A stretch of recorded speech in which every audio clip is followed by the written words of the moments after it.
Mimi Emanuela Kaganda Mtatifikolo naapa kwamba nitakuwa mwaminifu kwa Jamhuri ya Muungano wa Tanzania na kuitumikia kwa moyo wangu wote, na kwamba nitahifadhi, nitalinda na kuitetea Katiba ya Jamhuri ya Muungano wa Tanzania kwa mujibu wa sheria iliyowekwa.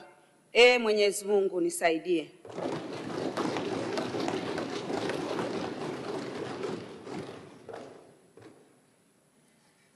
Mimi Emanuela Kaganda Mtatifikolo kwa heshima kubwa ninaahidi mbele ya bunge tukufu kuwa nitakuwa mtiifu na mwaminifu kwa nchi yangu Tanzania, na kwamba ninaahidi kuilinda, kuitumikia, kuitetea Jamhuri ya Muungano wa Tanzania kwa nguvu zangu zote na moyo wangu wote. Mwenyezi Mungu nisaidie.